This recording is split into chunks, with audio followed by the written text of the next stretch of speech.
Hello once again to Some Idiot Reads. I'm Cy, I'm some idiot, and it's time to read.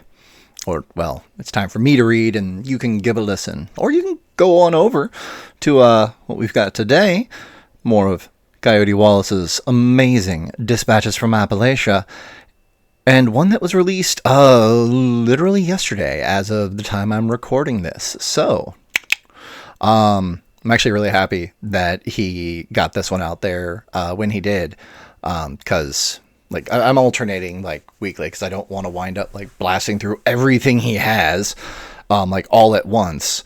So when he was like, "Hey, new dispatch out," I was privately like, "Yes." Also, I just love the dude's writing, so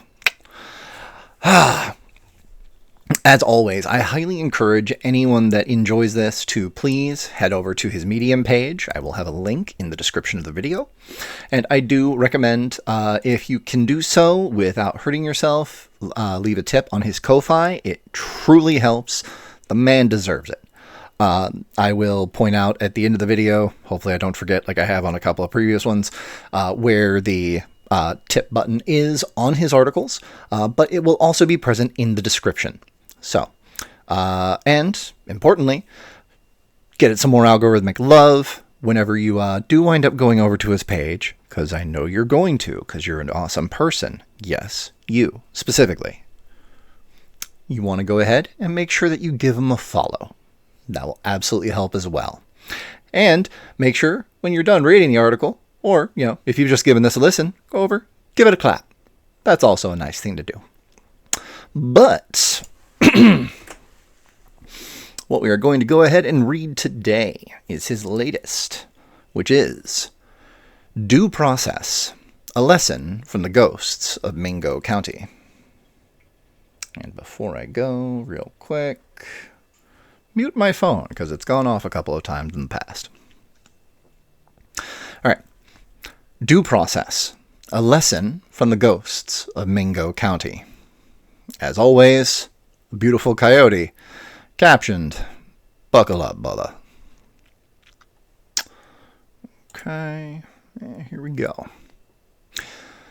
One of the things that my time in Appalachia has taught me, something that often surprises those who visit, is just how deceptive the peacefulness of our mountains can be.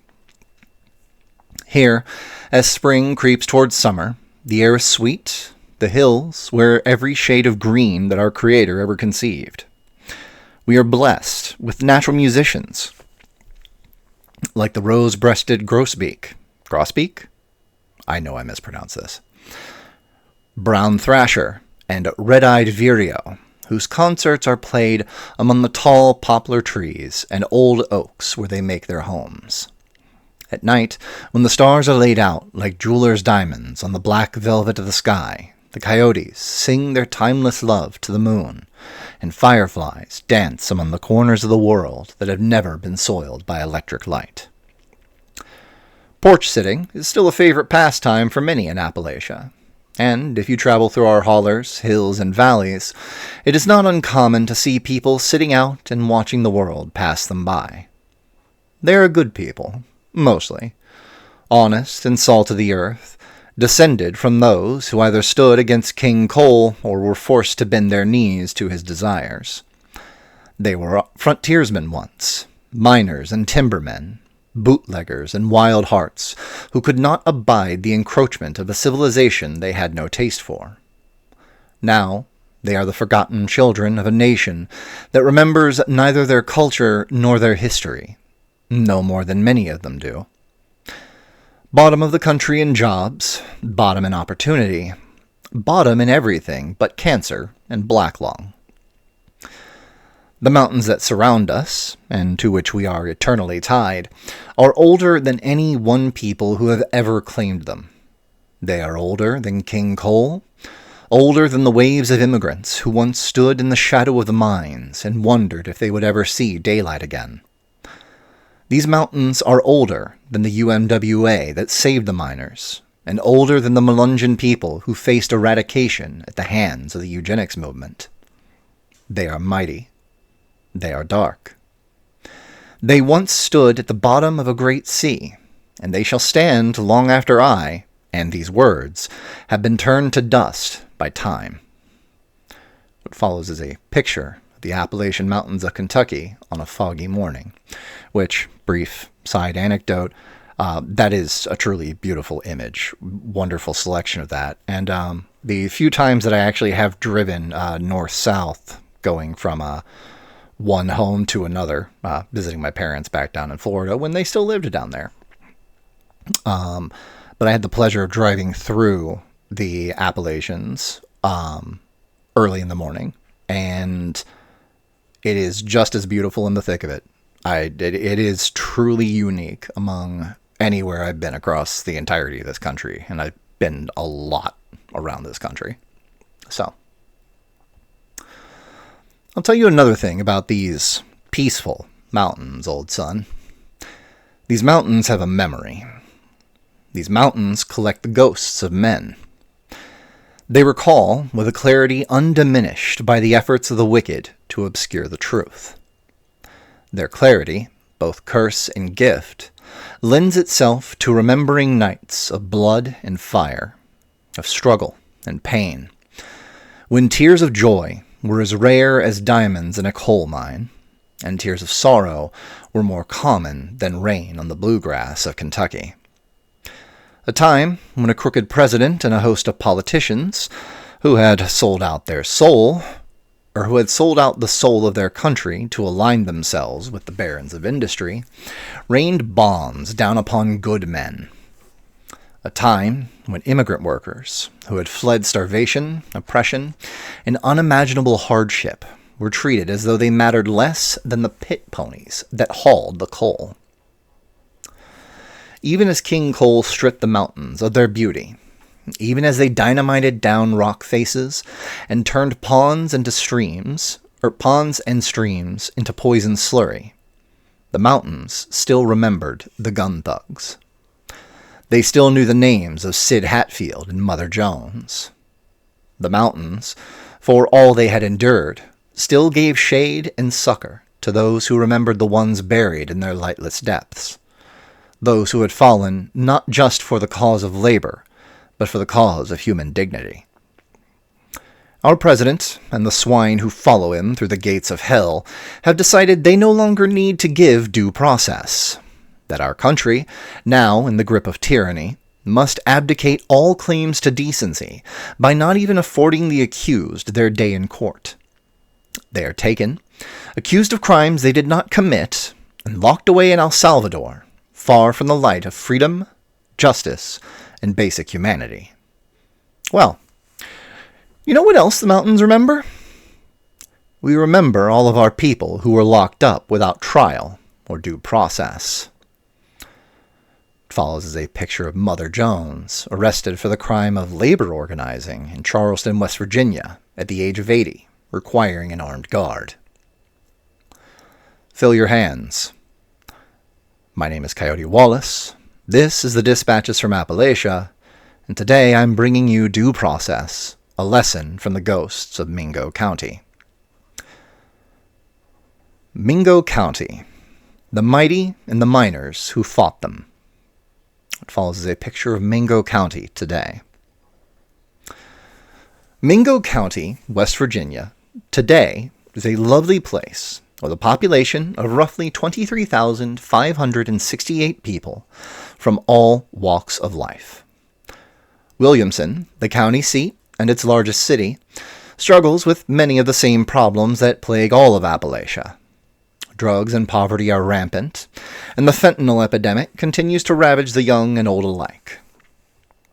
Williamson is a quiet place, not quite big enough to get itself in a hurry, but not small enough to summon the claustrophobia of most rural towns. The Coal War Museum can be found there, and the earliest hospitals that began diagnosing coal mine workers with black lung were once situated in Williamson. The Mingo County, West Virginia of 1921, however, was an entirely different beast. This was the beating heart of coal country, and the barons of industry who made their fortunes off the mines were locked in a ruthless struggle with the forces of labor for the very future of the working class. America's Industrial Revolution had made the nation ravenous for coal, and the mine owners of Appalachia were determined to feed that hunger at any cost, especially the lives and freedoms of the Appalachian people. What follows is a picture of old Mingo County. The preferred labor force of King Coal, the name given to that collection of coal barons by my people, was the immigrant. The ancestors of every Appalachian were summoned to these mountains by the promise of a better life, a better day, and better pay. They were the Irish, the Italian, the Scottish, the German, the Polish, men and women from countless other nations across the world. These brave travelers were not alone. They were joined by black workers who fled the racism of the South and the poor prospects of the North for the solitude of the Appalachian Mountains. They were joined by the American poor, the mountain folk who too often found themselves working for King Coal after their land had been purchased out from under them with crooked, broad form deeds. Follows is a picture of the Lorraine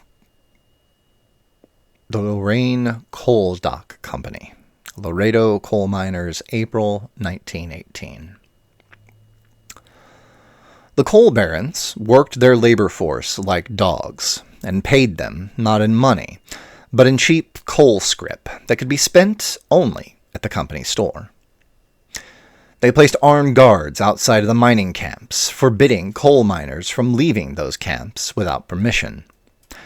They banned the speaking of foreign tongues among their workers, and they put little children, barely more than babies, to work in an environment of dust that consigned many of them to death before they could live out the fullness of their lives. What follows is a colorized picture of such children. They worked our babies to death for their goddamned blood money. Again, a picture. Captioned, "You see a child. A coal operator sees a piece of machinery." And then they took our money and used it to buy up all the politicians in the areas where they intended to mine their coal. This corruption was so commonplace and pervasive that it consumed the established governments of that region. This is where the term the operator's law comes from.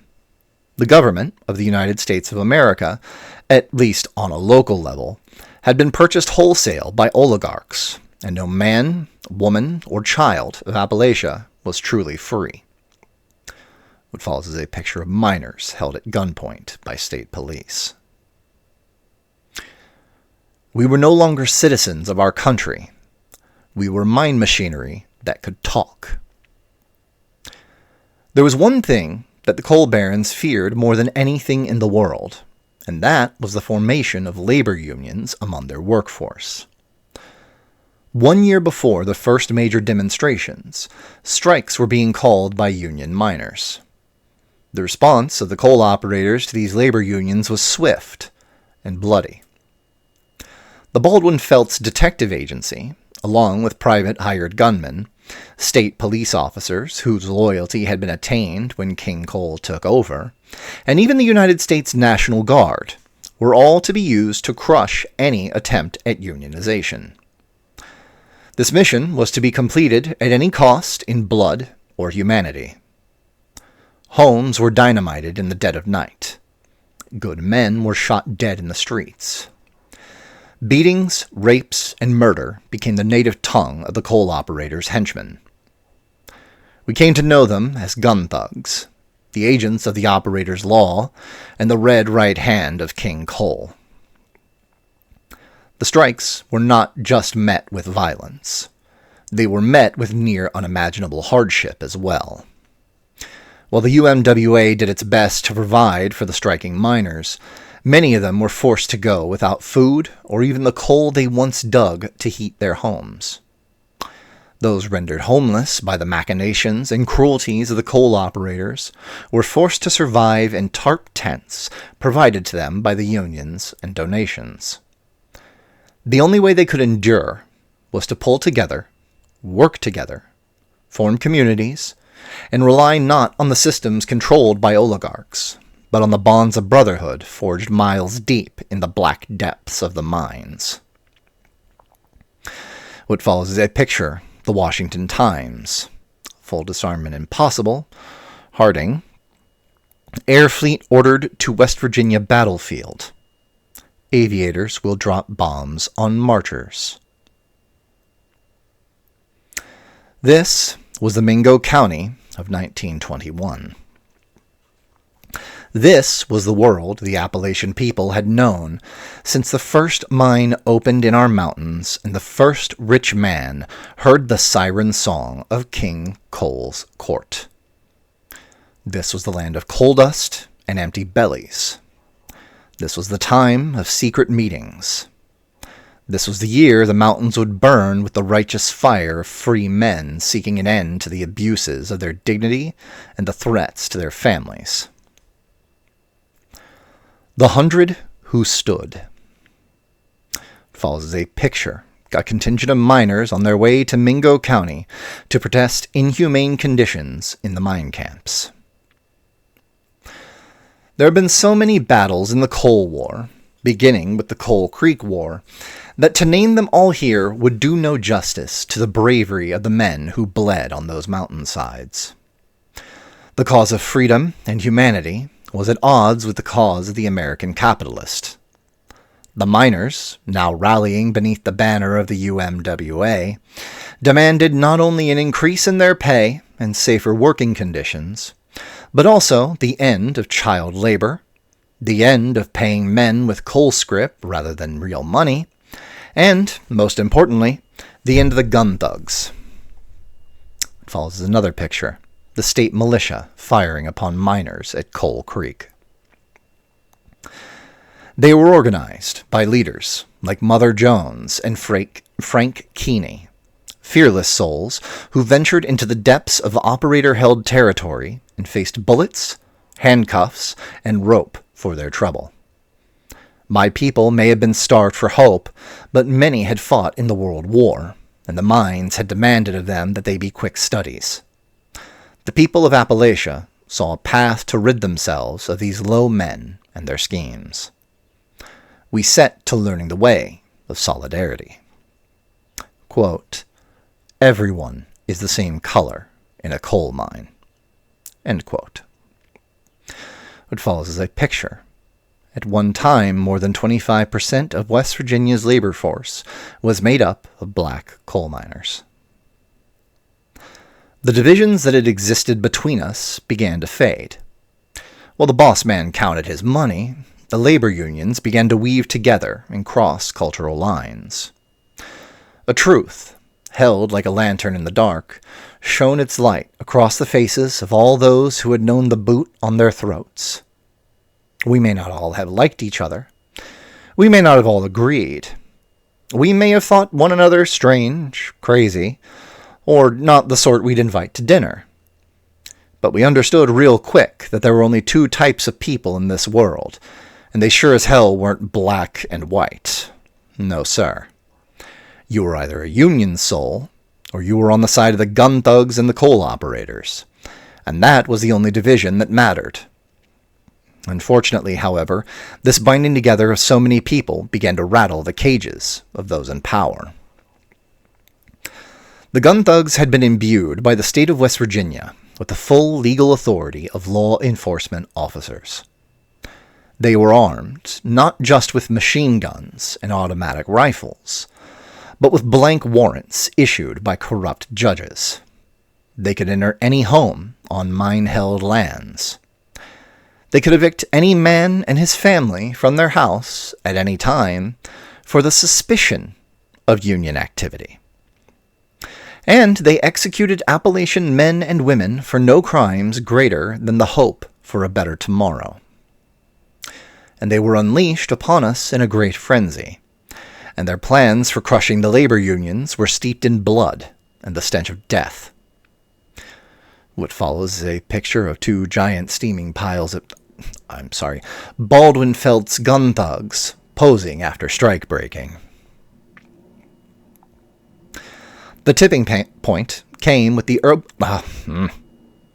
The tipping point came with the open murder of Sid Hatfield, Appalachia's beloved two-gun saint, by the heartless labor spy Charles Lively and a contingent of armed gun thugs on the courthouse steps of Welch, West Virginia, in August of that same year.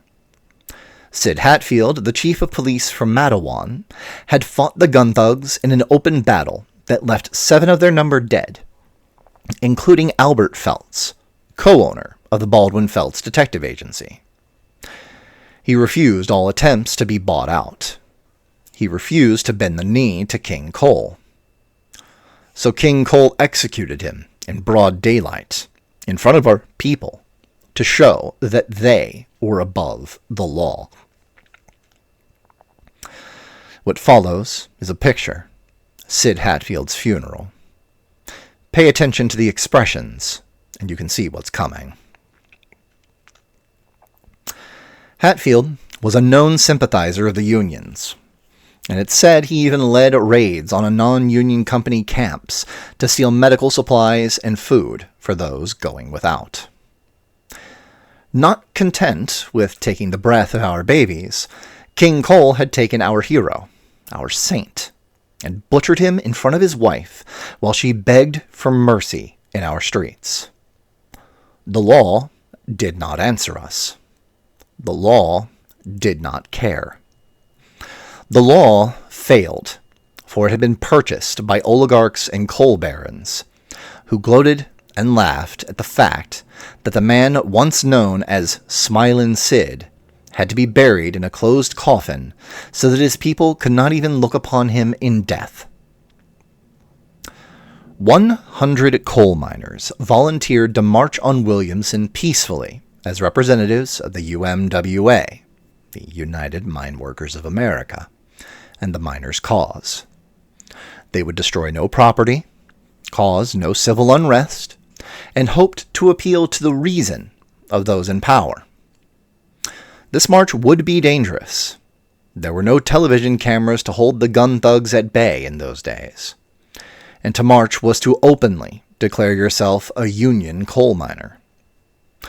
The gun thugs, specifically the Baldwin Feltz detectives, had once burned the women and children of Ludlow, Colorado, alive in order to break the Union there. Those who volunteered to be part of that 100-man march had to know what they were facing, the risks that they were taking, and what it would cost them if they ran afoul of the mine agents, gun thugs, or state police.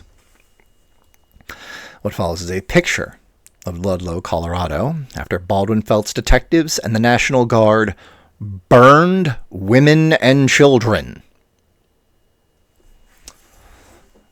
They made it to Williamson before being overtaken by authorities, who informed them that martial law had been declared in all West Virginia coal towns.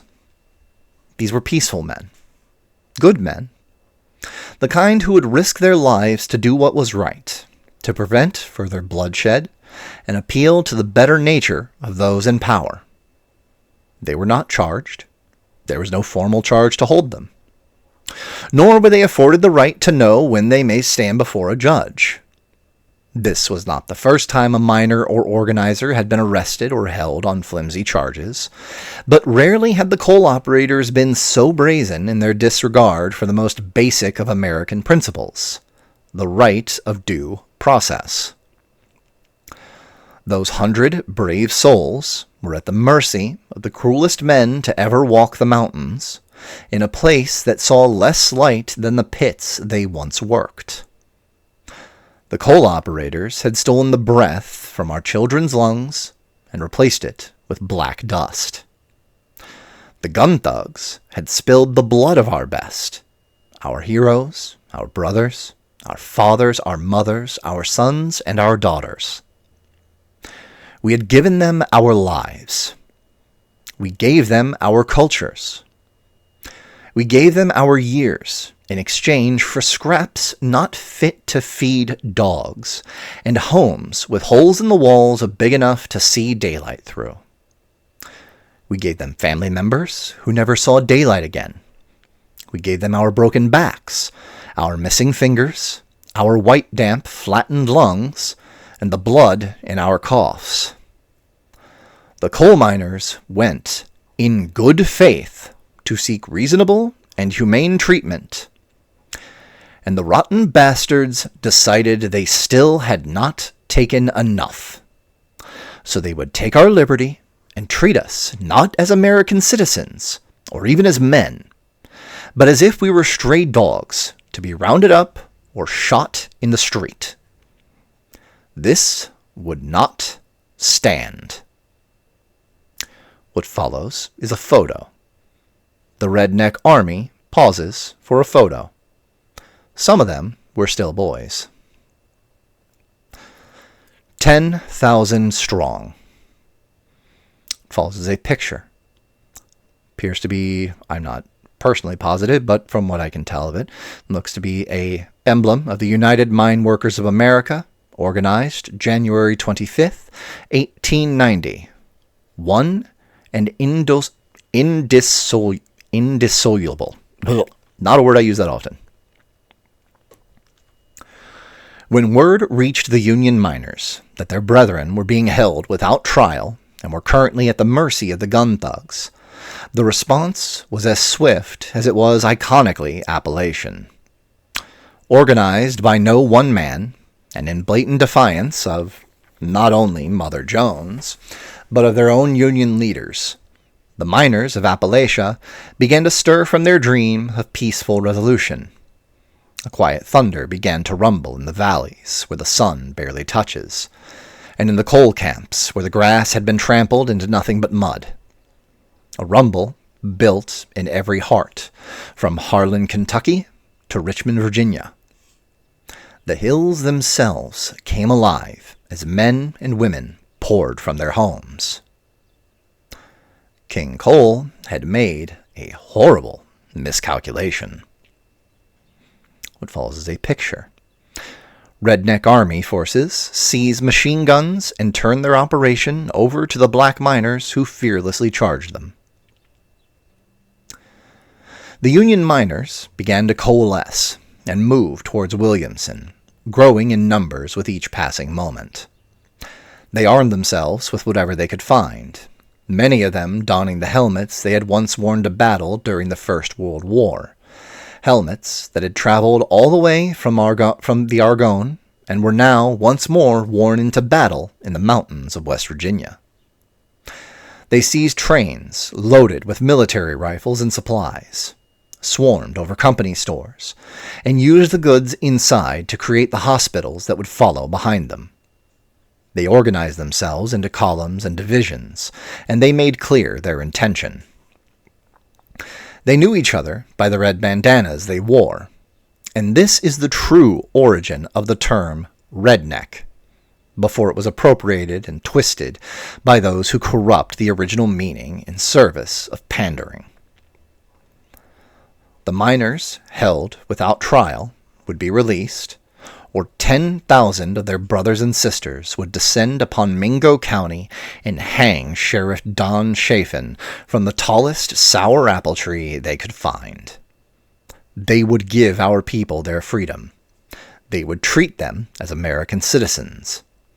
They would provide them, at the very least, with a goddamn trial, or the Union would smite them down and send every gun thug in West Virginia back to hell to ask the devil for a raise.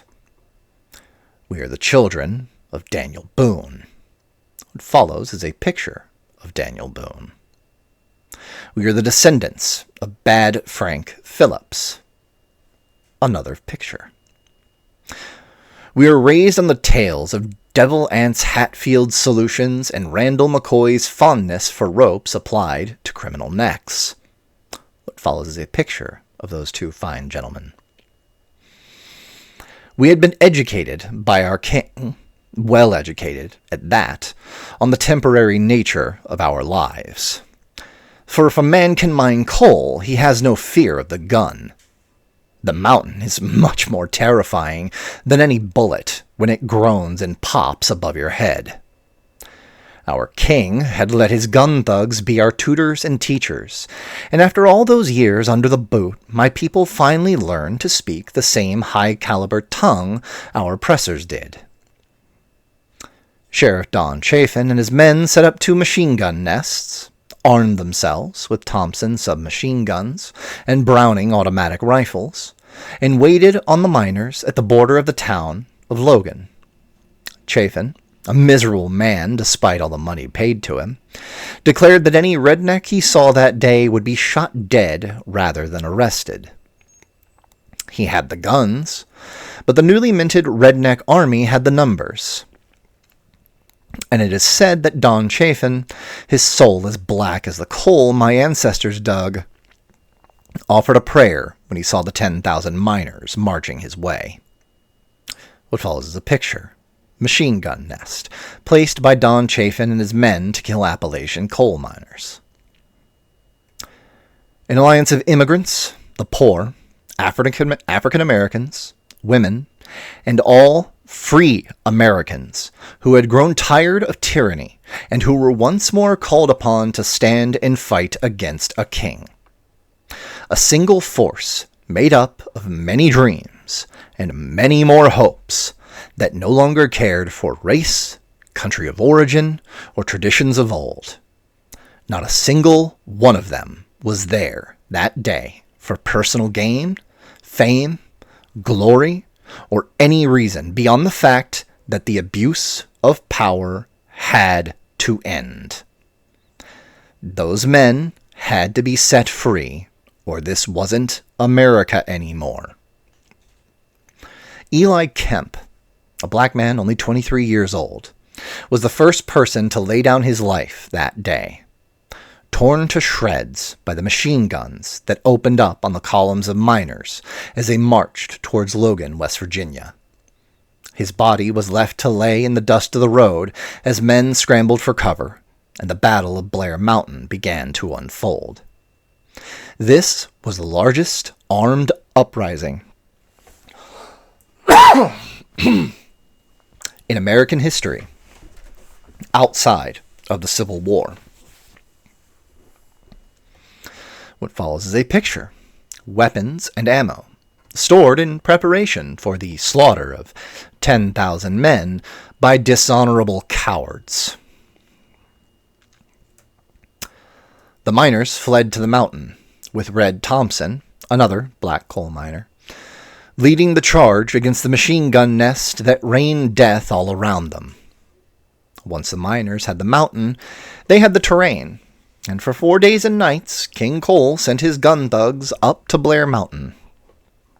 And, for 4 days and nights, the redneck army left them lying on the hillsides.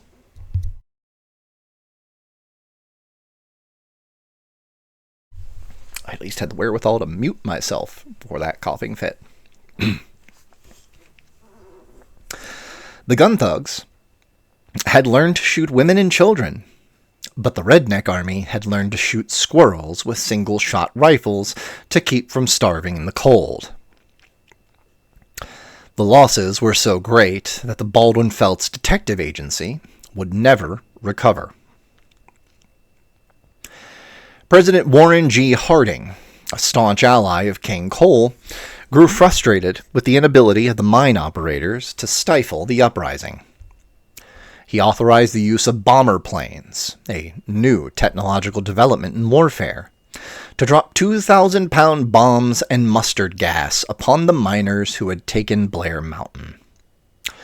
Only after the bombings and the arrival of the United States Army would the coal miners surrender.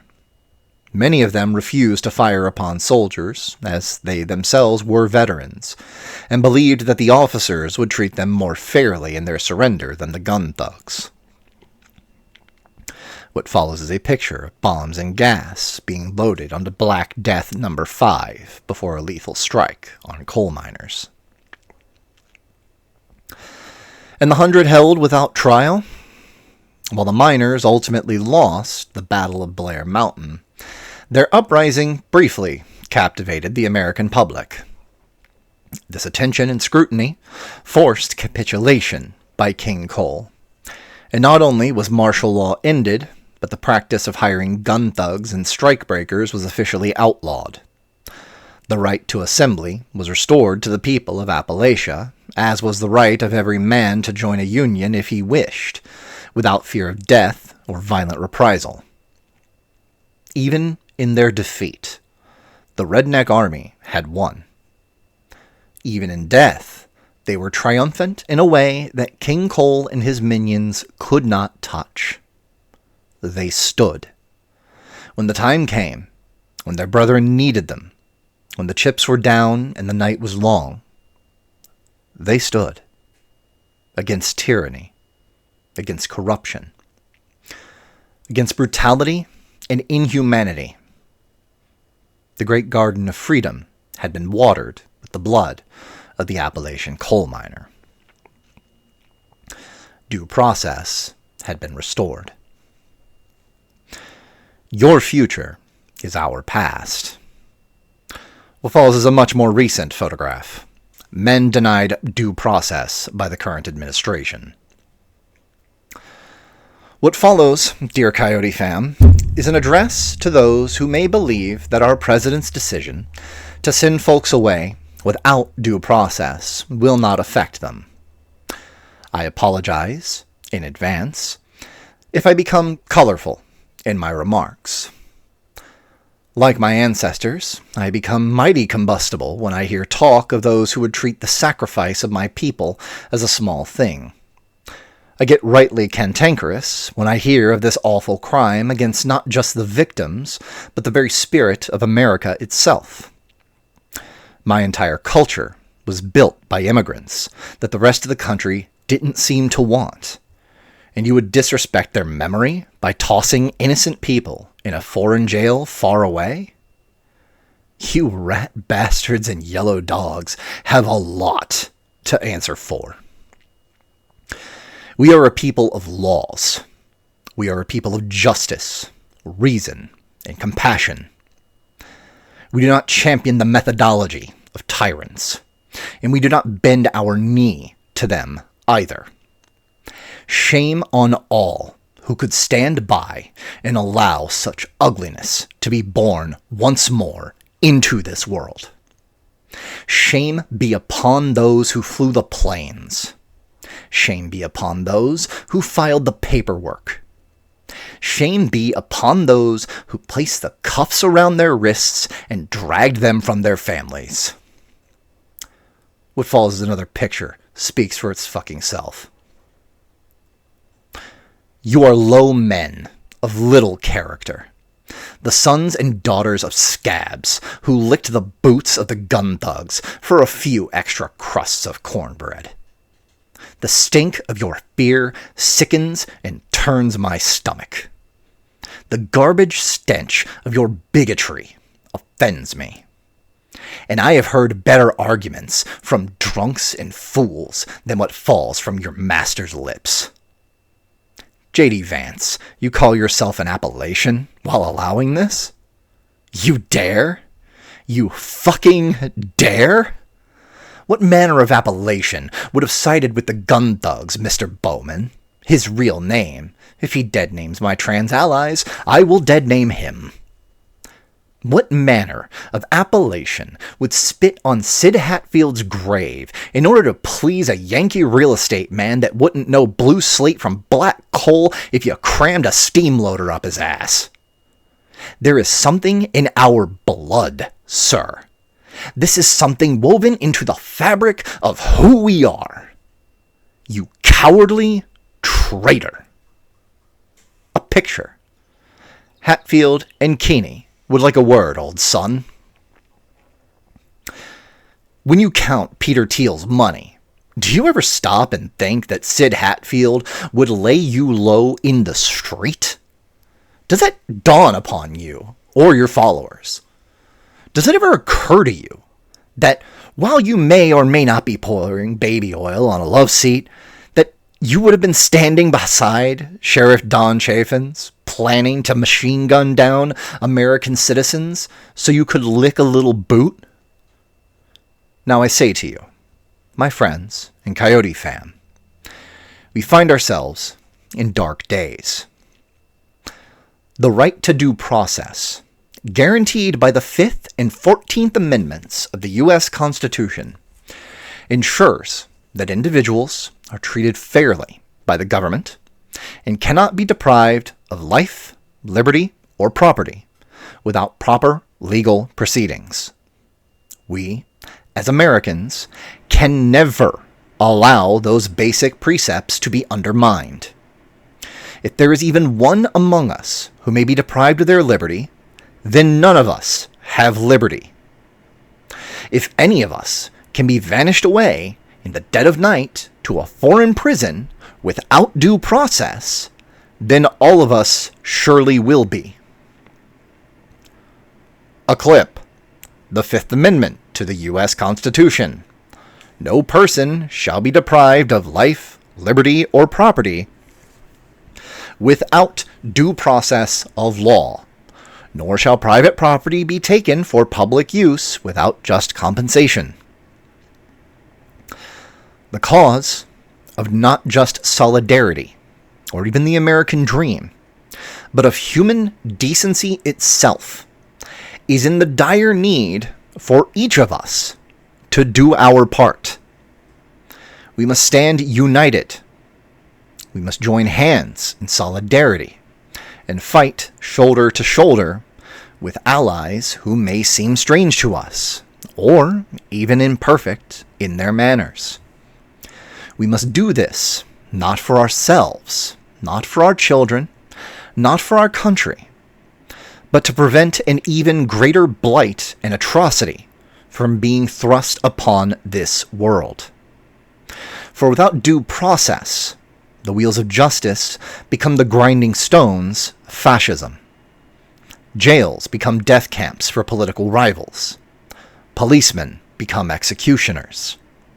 The law becomes empty words. And worst of all, the Constitution becomes a collection of broken promises. Amendment 14. No state shall make or enforce any law which shall abridge the privileges or immunities of citizens of the United States. Nor shall any state deprive any person of life, liberty, or property without due process of law, nor deny to any person within its jurisdiction the equal protection of the laws. Quick note from me, reader, sigh.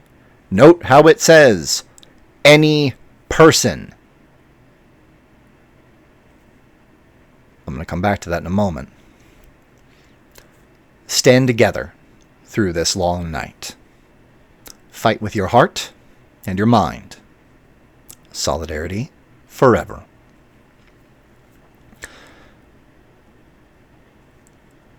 And I again want to call out any person. An argument I've seen floating around from people is like, oh, well, they're immigrants. They don't deserve rights. You have no fucking idea what your own constitution that you presume to, I don't know, fucking jerk off to actually fucking says. Any person. So if you are going to sit on the soapbox of saying, oh, well, immigrants aren't people, or sorry, if you're going to sit on it saying immigrants don't deserve due process, you are saying immigrants are not people. And you are a monster and a piece of human garbage. That being said, excellent fucking article here, Coyote. This is beautiful. I absolutely love this. I mean, I hate that it has to exist.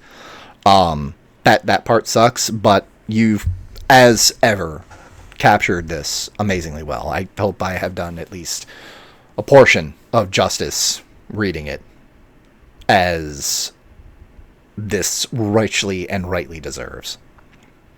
Do want to call out, as I said, I'm remembering this moment. If you look down here, right there on the page, little hand indicates give a tip. If you wish to go ahead and select that, you can go over to Coyote's Ko-Fi, leave a tip for this one. Or for any of them.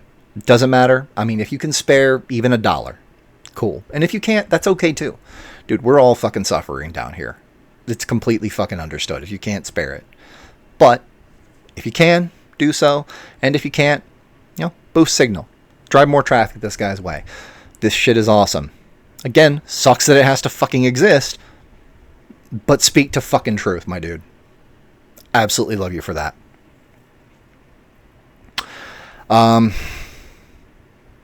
Yeah, that's all I got on this one. Try and take care of yourselves. Watch out for each other. And I'll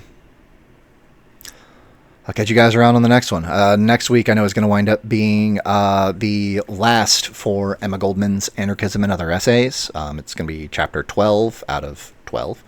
And we'll see what we pick up a couple weeks after that one. But yeah, you guys take care. Deuces.